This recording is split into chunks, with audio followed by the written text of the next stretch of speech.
Hi, I'm Maura. My parents told me my sister deserved the house, so they handed it over to her without ever saying a word to me.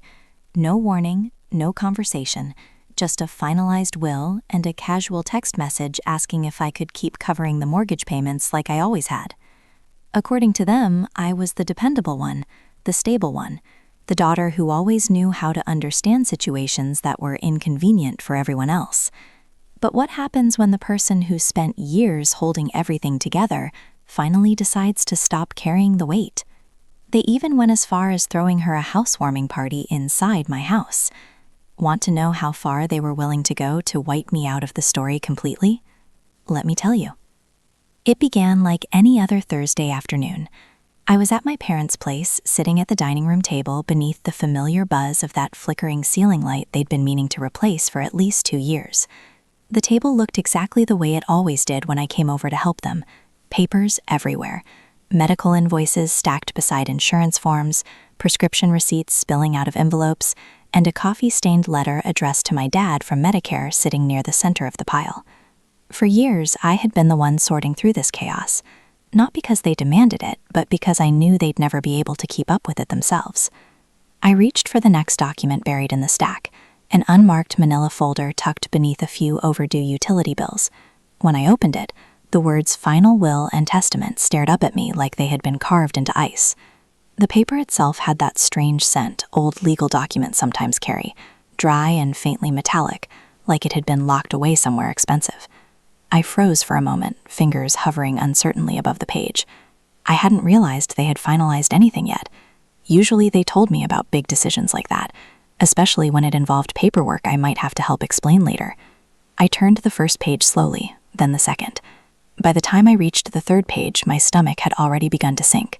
I started scanning faster, hoping maybe I had misunderstood something, hoping I'd skipped over a section that would make it make sense. But there it was, in plain language.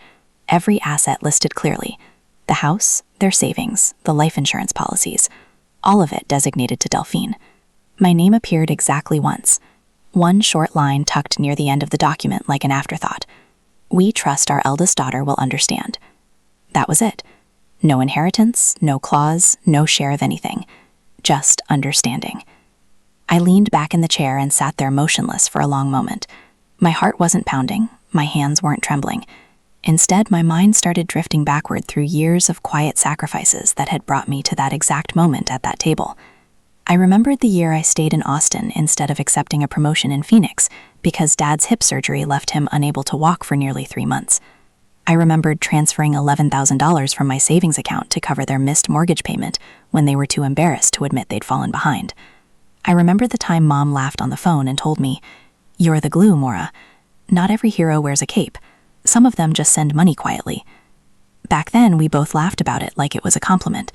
Now the memory felt less like praise and more like a leash I hadn't realized I was wearing. The creak of the back door opening broke me out of my thoughts. I quickly slid the will back under the pile of documents, pretending to focus on the rest of the paperwork while I stood and walked toward the kitchen to pour myself a glass of water. I needed something to hold, something to steady my hands even though they weren't visibly shaking. Mom stood at the stove humming along with a song playing softly on the radio while she stirred a pot of chili. When she noticed me, she looked up and smiled warmly like nothing unusual had happened. "All finished with the insurance stuff?" she asked casually. I cleared my throat and lifted the folder slightly. I found something I didn't know about. She lowered the heat on the stove and wiped her hands on a dish towel. "What's that?" I held up the folder. "Why didn't you tell me about this?" Her expression barely changed. She blinked once, then sighed gently. "Delphine's had a harder road than you," she said, as if the explanation should have been obvious. "You know that." Dad walked into the room halfway through her sentence, holding his tablet. He gave me a brief nod, but when he noticed the folder in my hand, his eyes drifted down to the screen again. "So you left everything to her," I said quietly. My voice wasn't angry. It sounded flat, even to my own ears. "You didn't think I should at least know?" Mom pressed her lips together in that tight expression she used when she thought I was being unreasonable. "We assumed you'd understand." There it was again, the word that seemed to define my entire role in the family. Understand. Accept. Absorb whatever was handed to me without complaint. It was what I had always done. I didn't raise my voice, I didn't cry. I simply nodded, set the folder down on the kitchen counter, and walked outside. The late afternoon sunlight had started fading into that soft, hazy gold Texas evenings sometimes carry. the kind of light that makes everything feel unreal, like a scene from someone else's memory. I sat down on the porch swing I had paid to have repaired the year before after it cracked under Dad's weight. I still remembered the handyman asking me if it was my house. I told him no, it belonged to my parents, even though I was the one covering most of the expenses. I leaned back slightly as the swing creaked beneath me, the same familiar creak I'd heard since I was a child. But now it sounded different somehow, like the sound belonged to someone else's home entirely. Maybe it always had. Inside the house, I could still hear the soft clinking of dishes and their muffled conversation. Maybe they thought I just needed a little time to cool down. Maybe they assumed I would walk back inside and pretend none of it mattered. But I stayed where I was, staring past the porch railing at nothing in particular. After a while, I said the words quietly enough that only the wind could hear them. I'm always the one who understands. Until now. I remained on that swing until the sky slowly turned from gold to charcoal gray. Eventually, the porch light clicked on behind me automatically, like so many other things in that house that ran without anyone really thinking about them. I didn't go back inside. I waited until I heard the dishes being rinsed in the sink and their voices fading into quiet. Then I slipped my keys into my purse and left without saying goodbye. 2 full days passed without any mention of what I had found. No messages, no phone calls, no one checking to see if I was upset. And honestly, I wasn't shocked. It's much easier to keep relying on someone if you convince yourself they can't break. That morning, I was sitting at my desk in the office finishing a quarterly report for one of my clients. The windows beside me stretched across the entire wall of the 11th floor. Downtown Austin buzzed below with traffic and noise, but from up there, everything felt strangely distant, like I was watching a different world from the outside. My phone buzzed on the desk beside the keyboard. A text from Mom. Mortgage came out higher this month, 2030. Like usual, can you send it before Friday? That was the entire message. No greeting, no explanation, certainly no mention of the will I had discovered, or the fact that they had completely written me out of it. Not even a polite, hope your week's going well. I stared at the screen for almost a minute. Just numbers and expectation. My thumb hovered over the reply button, but I couldn't make myself type anything. Not yes, not no. The part of me that normally rushed to solve their problems, the instinct that made me transfer money before anyone even asked, that part stayed completely still. I set the phone down without answering. That Friday evening, I still showed up to our usual family dinner. We always met at the same Tex-Mex place on South Lamar. It wasn't fancy, but the queso was good and the servers knew our order by heart. Delphine was already seated when I walked in. She looked radiant, as always, with that effortless, soft beauty she seemed to carry like it cost her nothing. She sat between Mom and Dad, both hands wrapped around a glass of iced tea like she belonged in a cheerful advertisement for perfect daughters. When I sat down, she smiled at me, small and rehearsed. The meal began normally. We ordered our food, talked about gas prices climbing again, and complained about the guacamole being too salty. Then, just before dessert arrived, I asked the question calmly. So about the will. Delphine blinked and immediately lowered her eyes like I had just said something offensive. I didn't know you saw that, she murmured softly. I didn't even ask for the house, Maura, I swear. I feel terrible. Her eyes began to glisten and she dabbed them carefully with her napkin, in that slow, delicate way that looked subtle to strangers but screamed performance to anyone who had grown up with her. Mom immediately reached over and grabbed her hand. She never asked for it, Mom said firmly. She's been through such a difficult few years. We just wanted her to have something stable. I looked toward Dad. He kept chewing his enchilada like the conversation had nothing to do with him. Then he finally spoke. Maura, she's just trying to survive. Don't make her feel worse. And just like that, in less than 3 minutes, the entire dynamic at the table flipped. I was suddenly the villain sitting across from the fragile, misunderstood younger sister who apparently had far too much on her plate. No one said a word about the mortgage I'd been paying. No one mentioned the time I stayed on the phone with their Medicare caseworker for 3 hours when they were about to lose coverage. No one cared that the new HVAC they installed last winter only happened because I wrote a check while they were still thinking about it. None of that mattered because Delphine cried, and I didn't. And in our family, emotion always trumped effort. I didn't defend myself. I didn't raise my voice or roll my eyes. I excused myself from the table, went to the restroom, and just stood there. Not because I needed to go, but because I needed to breathe without the weight of their expectations pressing against my ribs. When I finally stepped back out, I didn't return to the table. I walked straight to my car, slid into the driver's seat, and sat still in the parking lot. The engine idled. I pulled out my phone, opened my banking app, and scrolled to the autopay tab. The mortgage transfer was scheduled, like always, for the next morning. My finger hovered over the toggle switch. I didn't hit cancel, not yet, but I also didn't feel like someone who was going to keep saying yes. Something inside me didn't snap, but it did stop. And sometimes that's more dangerous. I didn't cancel the mortgage payment that night. I could have. I wanted to, but I didn't. Instead, I drove home in silence, letting the rhythm of traffic lights and static radio fill the space where outrage should have lived.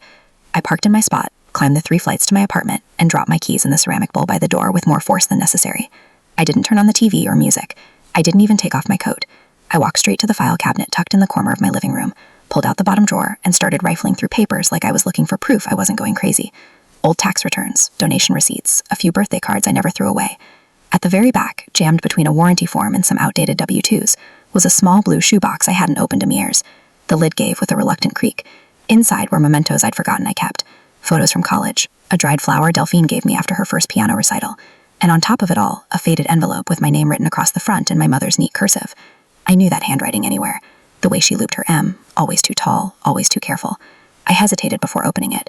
Something about seeing it again before things got so off course was like spotting an old friend across the street, knowing they won't recognize you anymore. The letter was dated 7 years back. I didn't need the reminder. It was written the week I covered nearly $8,000 in emergency roof repairs after that hailstorm tore half the shingles clean off. I unfolded the page and read, "I don't know where this family would be without you, Maura. You never complain. You just do. You've always been the one who steps up before we even ask. I hope you know how much that means to us. You're the strongest thread in this home." I read it once, then again, a third time.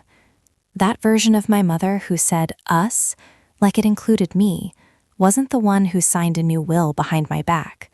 She wasn't the one sending me invoice-style texts asking for mortgage transfers, like I was just a financial institution with a pulse. This woman, the one who wrote this letter, had seen me. And now she only saw what I could give. I sat down on the living room floor, cross-legged with the letter in my lap, like it weighed more than paper should. The room was quiet, too quiet, but I wasn't crying. I wasn't even angry.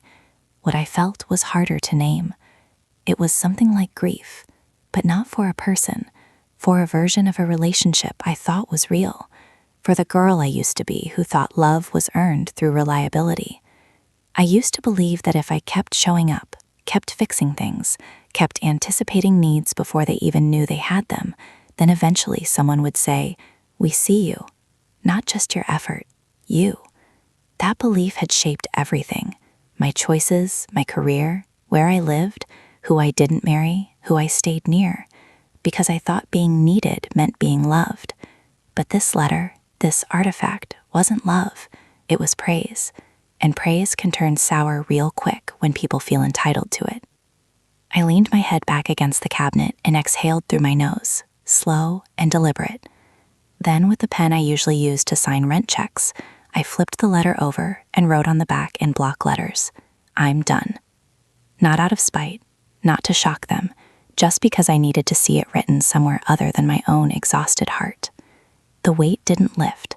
This wasn't some cinematic release, but I folded the letter, tucked it back in its envelope, and placed it in the box with everything else that once felt like proof of my place in this family. I shut the lid, slid it back into the drawer, and stood up. Not lighter, but straighter. Some endings don't come with final fights or closing statements. Sometimes they arrive quietly on a floor in your own apartment, while the city outside keeps moving like nothing's changed. But something had, and even if no one else noticed, I did. Saturday morning came with its usual quiet, soft sunlight bleeding through the blinds, the low hiss of the coffee pot finishing its cycle, and my apartment finally still after a restless night. I sat cross-legged on the couch, nursing a cup of dark roast that had long gone lukewarm, trying to settle my thoughts. I wasn't ready to talk to anyone, but I did what most of us do when we're avoiding reality. I scrolled, opened Facebook, let the feed wash over me like static, and there it was, right at the top. Sometimes giving your all still isn't enough, but we gave it anyway, to both our daughters, even when one forgets. Underneath the words sat a photo, my parents and Adeline on a porch swing, the same porch I paid to rebuild, the same swing I sat on 2 nights ago while they let me disappear in silence. Adeline had her head tilted against Mom's shoulder. Dad's arm rested behind them. It looked warm, honest, familial. It looked like the kind of picture people would stop and admire, maybe even feel something about. And it was a lie. I didn't share it, didn't comment, just stared at it for a while, long enough for the coffee to go cold and my chest to grow tight with something I refused to name. At noon, my phone rang. It was Aunt Vera. I let it go to voicemail, then Cousin David, then Uncle Ray. They all said the same thing in slightly different tones. "Sweetheart, what's going on? Your parents seem hurt. They said you've distanced yourself, that they don't understand why. Your mom was in tears last week, you know. None of them mentioned the will. None of them asked if I was okay. None of them knew I'd been covering the mortgage, the medical deductibles, the leak in the roof, that I'd skipped promotions, turned down transfers, stayed nearby like an unpaid insurance policy. They only knew what was posted, and to them, that was enough. The worst part wasn't the betrayal. It was that they rewrote the narrative so casually, so seamlessly, that people who'd known me since childhood accepted it without hesitation. I wasn't the daughter who carried everything. I was now the one who forgot. That word echoed more than it should have. I didn't cry. I didn't scream. I didn't send rebuttal messages or post my side for all to see. Instead, I opened the notes app on my phone and started typing. Not to explain, not to argue, but to remember. I wrote down everything. The dates I wired money, the times I took days off work to drive them to appointments, the exact cost of the prescription plan I'd been silently refilling for over a year. The quotes from emails, snippets of text threads, even photos of receipts I still had in a folder titled Family Per Bills.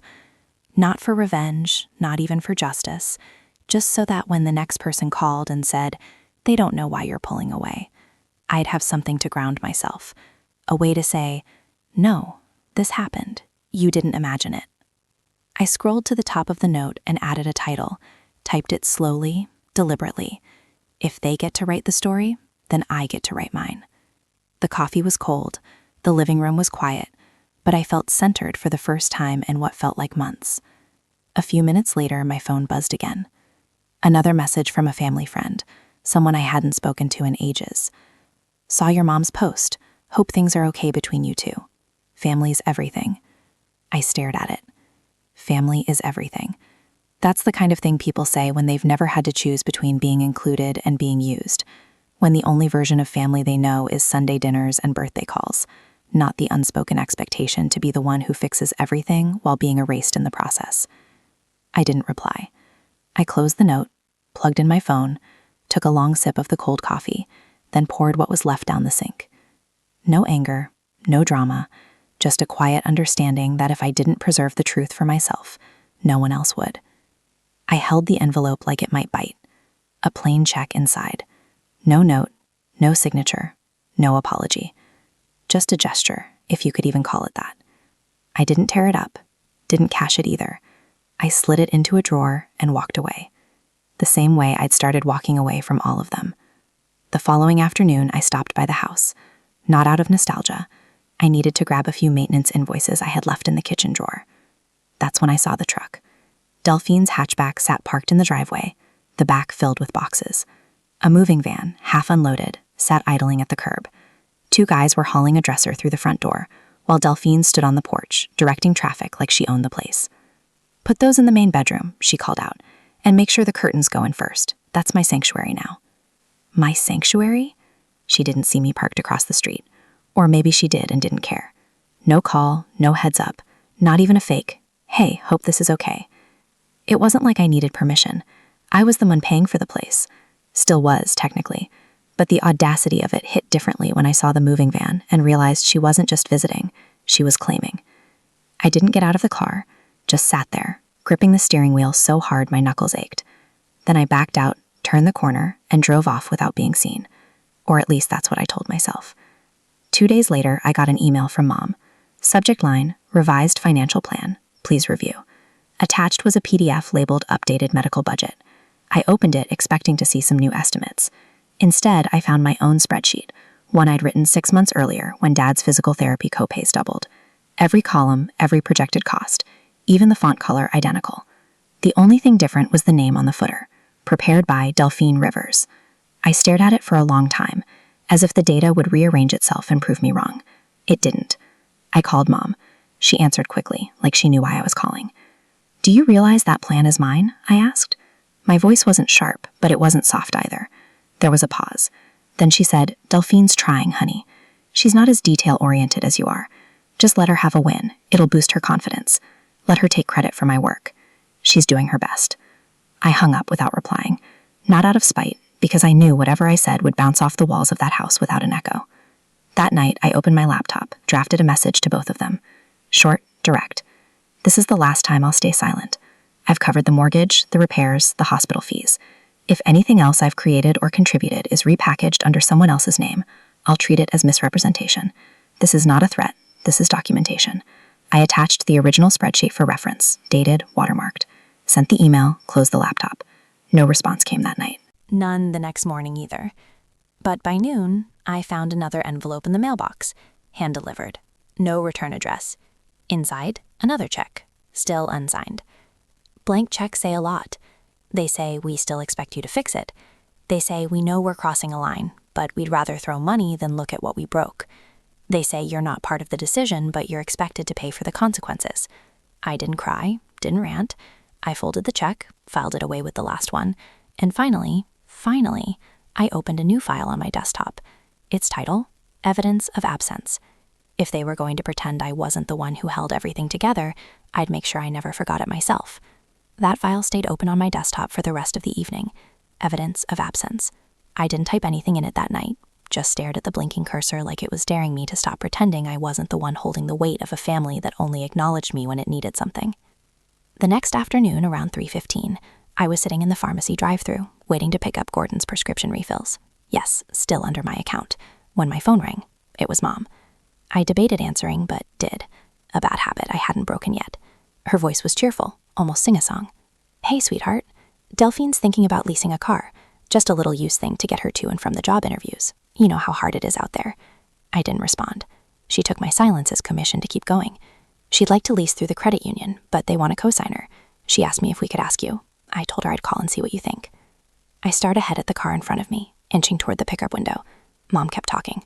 "It won't affect your credit score, and you're not responsible for anything. Not really. Just your name to help her get approved. You're the most stable out of all of us." There it was. That word again. Stable. Their synonym for expendable. I took a breath. "So let me get this straight. You want me to co-sign a car loan for the sister who just moved into the house I've been paying for using my financial plan with her name on it?" There was a pause. Then she sighed. "Maura, don't make this about the house. We all have different ways of helping. You're good with numbers. Delphine has people skills." I didn't laugh, but I let out something close, a bitter exhale that made the pharmacy tech at the window glance up. "Tell her to ask someone else," I said. "I'm not doing this." Before she could respond, I ended the call and pulled forward to collect the medication. I didn't even bother asking if I'd be reimbursed this time. The next morning, I got a call from an unknown number. I let it go to voicemail. 30 minutes later, the same number rang again. This time, I picked up. "Miss Rivers," a woman said. "This is Kathy from Hill Country Credit Union. We're reaching out regarding a joint account that's recently gone into overdraft. Your name is still listed as an authorized account holder." My mouth went dry. "What account?" She gave me the number. I barely recognized it. It was one I'd opened a decade ago to help my parents consolidate their bills during a rough patch. We'd never officially closed it. I assumed it had been forgotten. Apparently not. She continued. "There was a transaction last week for $4,126, a payment to Texas Imaging Associates." My stomach turned. "Medical charges. I never authorized that," I said. "I understand, ma'am. But since your name is on the account, we'll need your consent to formally remove liability and close it." I ended the call, drove straight to the branch near my office. No appointments, no hesitation. It took 40 minutes to untangle myself from the mess. But when I walked out of there, my name was no longer tethered to anything with theirs on it. That night, I drafted a final email to both parents. Attached to it was a notarized letter signed, scanned, and sealed. Effective immediately, I withdraw from any and all financial associations, formal or informal, related to Gordon Rivers, Lorraine Rivers, or Delphine Rivers. This includes, but is not limited to, banking institutions, utility accounts, property deeds, vehicle titles, credit arrangements, insurance policies, and health coverage. Do not use my name. Do not forward me bills. Do not assume consent or connection. This is not a request. This is a boundary. I didn't expect a reply. I didn't need one. That evening, I poured a glass of wine, sat on the balcony, and let the silence stretch. The kind of silence that used to feel lonely. Now it felt earned. But the quiet didn't last. My phone buzzed on the armrest, a message from Delphine. That was dramatic, sis. I stared at it, half expecting more. An insult, a guilt trip, something that would twist the knife just a bit more. But that was it. 5 words. That was dramatic, sis. I didn't reply. Didn't need to. Because if drawing a line makes me dramatic, then maybe I should have started performing a long time ago. I left Deleen's message on read. 5 words, no punctuation, a brush-off disguised as sisterly banter. That was dramatic, sis. And yet that little text rattled around in my head like a loose screw all weekend. By Saturday afternoon, I needed to get out of the house. I tossed on a light sweater, grabbed my keys, and drove to the grocery store. I wasn't there for anything in particular, just wandering aisles and trying not to think. But the universe has a twisted sense of humor. Near the checkout, I ran into Mrs. Consincade, an old neighbor from our childhood street. We made small talk, and just as I thought I'd escaped without emotional whiplash, she tilted her head and smiled. "You didn't go to the housewarming, huh?" My face must have said enough because she added, "Oh, honey, it was lovely. Delene had this whole slideshow. Your folks were glowing. They were pictures of the backyard after y'all redid it. That swing set turned out beautiful." I smiled politely and nodded, feigning ignorance, then pushed my cart forward and paid for the single pint of blueberries I hadn't meant to buy. Back in the car, I sat frozen behind the wheel, the air conditioning blowing stale air into silence. Housewarming. They threw a party in the house I was still paying off, and no one had the decency to tell me? No call, no invitation, not even a backhanded group text, just exclusion by omission. When I got home, I searched the event on Facebook. There it was. Tagged photos, heart emojis, comments from people I barely remembered. "You're such a blessing, Delene. Your parents must be so proud. This girl right here, she's holding it all down." Not even a single mention of me. Not one.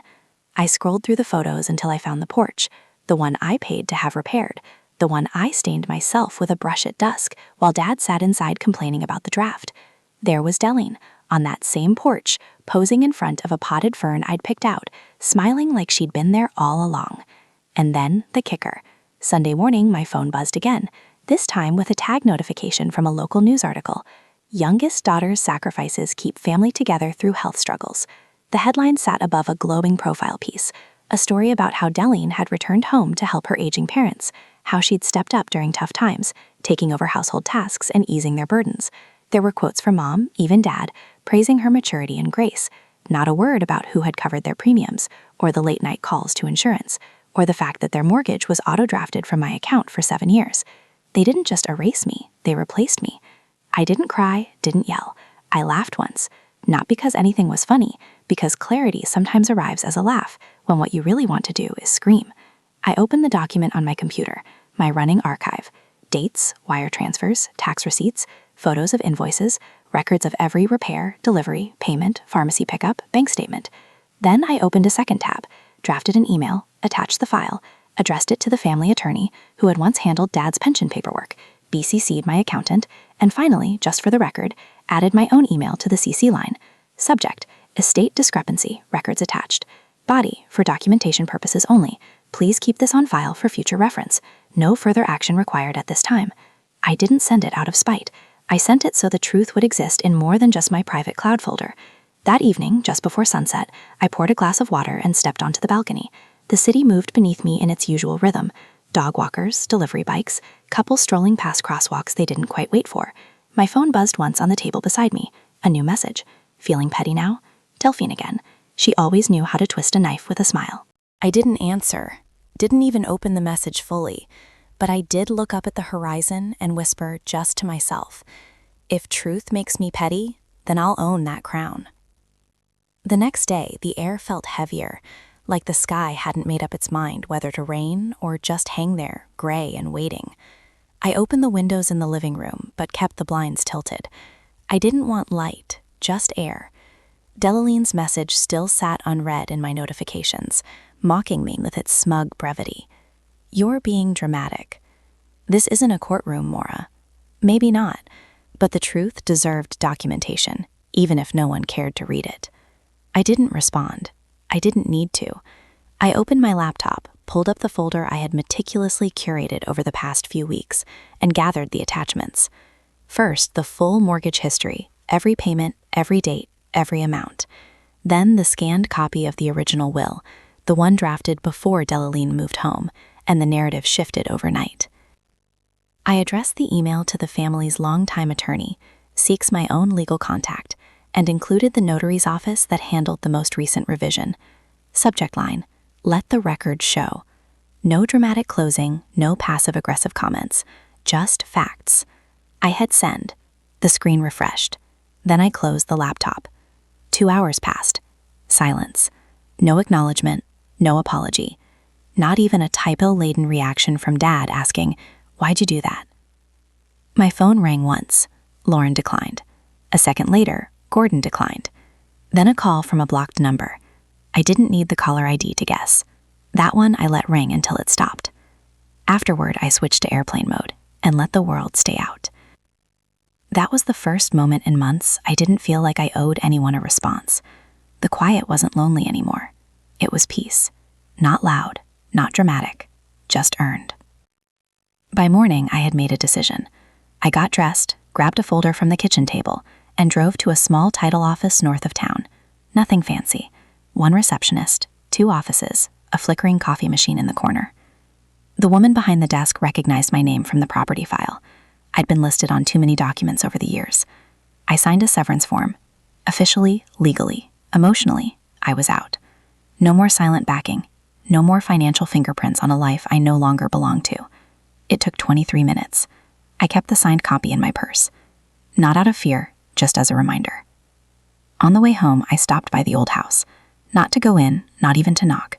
I pulled up along the curb, walked up to the mailbox, and dropped in the house key. No note, no farewell speech. Just the clink of metal on metal as it hit the bottom. Done. I didn't wait around to see if someone peeked through the blinds. I didn't check the porch or glance at the flower bed I used to weed every spring. I turned back toward my car and drove off. That night, from my apartment window, I could see the clouds finally give in. A quiet rain painted streaks on the glass as headlights blurred below. I glanced at my phone, half wondering if another message would come.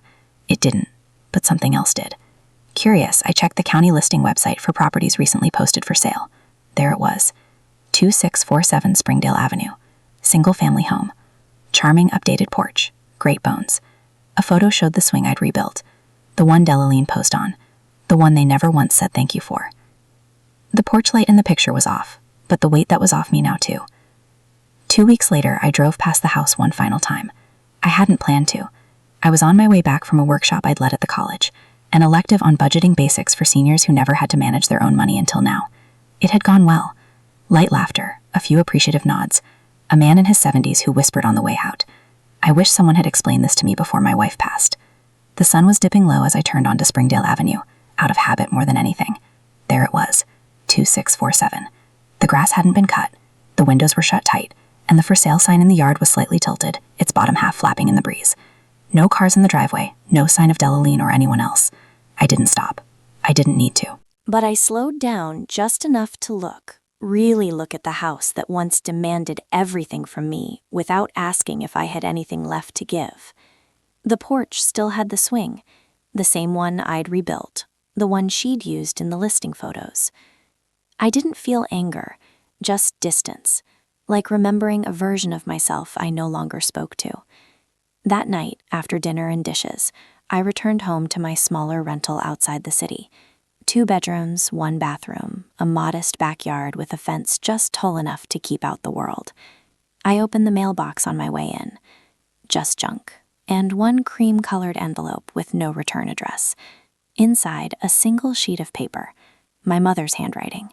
Careful, like she'd written it slowly, afraid the paper might crack under the weight of her words. I should have protected you too. I saw what you carried and mistook your quiet for indifference. You were never invisible, Maura. I just didn't look hard enough. No, I'm sorry. No plea for reconciliation, just acknowledgement. Too little, too late. But it was more than I expected. I placed it on the counter next to the letter she wrote years ago, back when I was the glue, the helper, the invisible backbone. Later that weekend, I sorted through old boxes I hadn't touched since the move. In one, tucked between receipts and an unused planner, I found the envelope with her original letter, the one where she called me the thread that holds this family together. Funny how the same hand wrote both letters, yet they lived on opposite ends of truth. I placed them in the same drawer, not to honor them, not to keep wounds fresh, but because I didn't want to erase anything. Not the girl who tried too hard, or the woman who finally walked away. I didn't frame them, but I didn't throw them out either. Healing isn't about pretending it never hurt. It's choosing not to keep bleeding over the same story. These days, my mornings are quiet. I teach part-time, bake on Sundays, volunteer with the local food bank on Wednesdays.